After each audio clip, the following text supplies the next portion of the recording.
कार्यकर्त्याचा दौरा करण्यासाठी आपण आलात, काय सांगाल पाहिजे? काय सांगायचं ते आता सांगितलं. सार्वजनिक जीवनामध्ये इतकी वर्ष लोकांच्या चुकून राहणं ही काही साधी गोष्ट.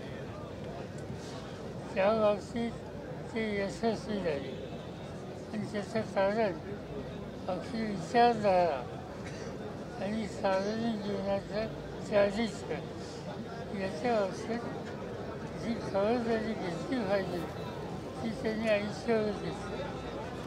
वडिलांची अन्याय होती, पण सोलापूरकरांच्यासाठी आपली जबाबदारी आहे ही भूमिका त्यांनी कधी सोडली नाही आणि त्याचाच परिणाम आज लोक तेवढ्या अगत्यानं या ठिकाणी आहे. आपण आपल्या भाषणामध्ये सामाजिक ऐक्याच्या संदर्भानं काही गोष्टींना स्पर्श केला. राज्यात देशातली जी सध्याची स्थिती आहे त्याकडे आपण कशा पद्धतीने बघताय? सामाजिक समस्यासाठी सोलापूरचा आदर्श घ्यावा असं आपण म्हणाला, काय नेमकं संदर्भ आहे? गमत असते याचा उल्लेख सुरुवातीलाच केला.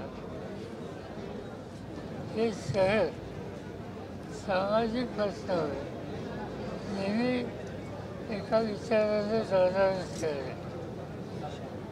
अलीकडं काही शक्ती जाती धर्मामध्ये अंतर निर्माण करण्याचा जाणीवपूर्वक प्रयत्न करतात.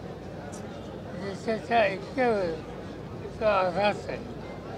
अशा वेळेला काही शहर काही समाज आपली राष्ट्रीय जबाबदारी लक्षात घेऊन एकवाक्यता एकता याच्याबद्दल तरतूद करत आहेत आणि त्याच्यामध्ये सोलापूरचा उल्लेख हा करावा लागेल. बिहारच्या जे निवडणुका झाल्या त्यातलं जे निकाल आहे ते आपल्याला अपेक्षित होतं का? कशा पद्धतीचा हा निकाल आहे म्हणायचा बिहारचा? स्पष्ट सांगायचं ते आमची माहिती वेगळी, पण निकाल वेगळा लागला. निकाल लागलेला त्याचा स्वीकार करायचा असतो.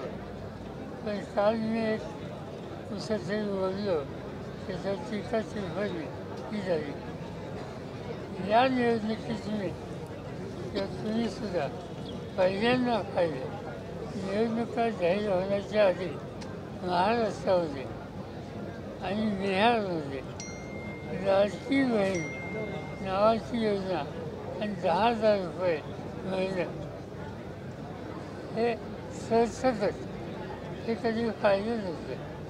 नगरपालिका आणि खालच्या निवडणुकीत पैशाचं वाटप होतं हे ऐकायला मिळतं, पण सरकारच्या वतीनं सवन महिला वर्गाला 10,000 रुपयाची रक्कम देणं हे कधी आम्ही ऐकलं नव्हतं. त्याचे काही परिणाम आहेत का नाही याचं लोकांनीच ठरवावं. साहेब 10,000 रुपयाचं आव्हान साहेब आपण आता जिथे आपण प्रबोधनाचं काम करतो तर तिथे सरकार 10,000 रुपये जर देत असेल तर विरोधक आणि तुम्ही निवडणुका जिंकणार तर कशा? नाही असं आहे ते 10,000 रुपये दिले तेच कारण यशाचं असेल तर आम्हाला बसून विचार करावा लागेल की याला तोंड कसं द्यायचं. उद्याच्या 1 तारखेपासून 19 तारखेपर्यंत पार्लमेंटचं अधिवेशन आहे.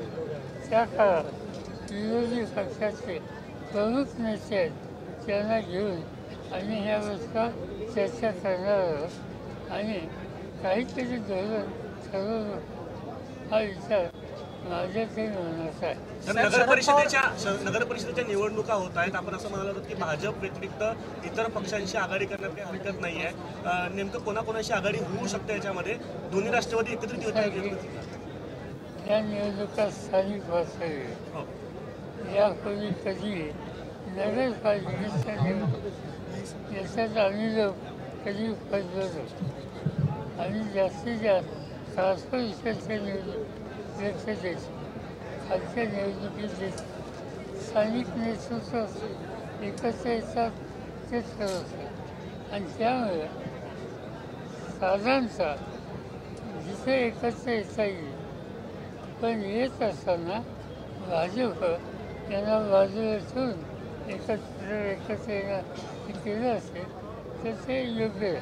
साहेब, शरद पवारांच्या पक्षाचं अस्तित्व संपुष्टात आलंय असं राधाकृष्ण विखे पाटील म्हणतात आणि युतीसाठी वगैरे जे प्रयत्न चालू आहेत त्यासाठी चालू आहेत असं देखील म्हणतात.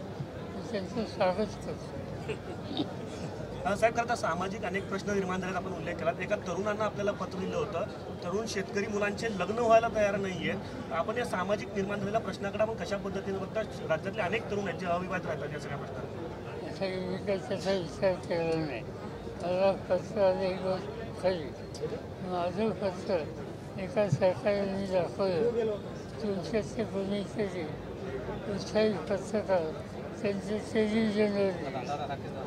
पण ही गोष्ट खरी आहे की अनेक ठिकाणी बेकारी आहे आणि बेकारीचा परिणाम या तरुण पिढीच्या पुढच्या आयुष्यात होतोय ही तक्रार ऐकायला मिळते. साहेब, शेवटचा प्रश्न.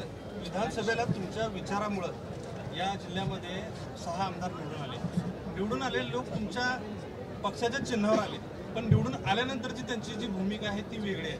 ती तुम्हाला दुःखदायी वाटत नाही का, किंवा तुम्ही त्याकडे असं पाहता? आणि आमचा अनुभव वेगळी असं नाही. एका दुसऱ्या प्रश्नावर एका दुसरं वेगळं मत हे मानलं तर मी काही त्याच्या फार खरं जाऊ शकतो. पण जे आमदार निवडून आले ते ज्यावेळेला धोरणाचा पक्षाचा विचाराचा प्रश्न येतो त्यावेळेला ते चौकशीच्या बाहेर नाही. खरं तर भाजपकडून ज्या पद्धतीने राजकारण सुरू आहे, स्थानिक जे पक्ष आहेत, प्रादेशिक पक्ष, त्यांचं अस्तित्व संपत आलंय असं पाहायला मिळतं. बिहारच्या निवडणुका असतील, महाराष्ट्राच्या असतील, ज्या पद्धतीने त्यांनी निवडणुका लढलेल्या आहेत, कसं काय कसं पाहता येईल? अस्तित्व संपलं असं कधी होत नाही. याच्या आधी महाराष्ट्राचा विचार जर केला तर 1957 महाराष्ट्रात काँग्रेस याचा पराभव झाला.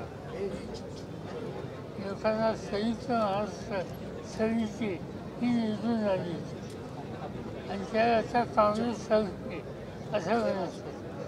पक्ष असे संपत नसतात, चढ-उतार असतो.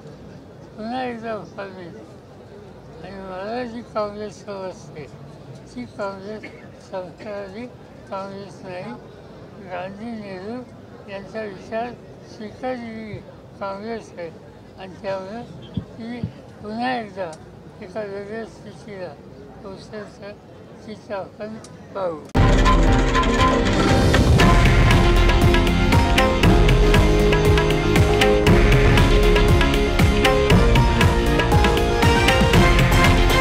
हे आहे देशातील नंबर 1 न्यूज नेटवर्क आणि आपण पाहत आहात TV9 मराठी, एकमेव.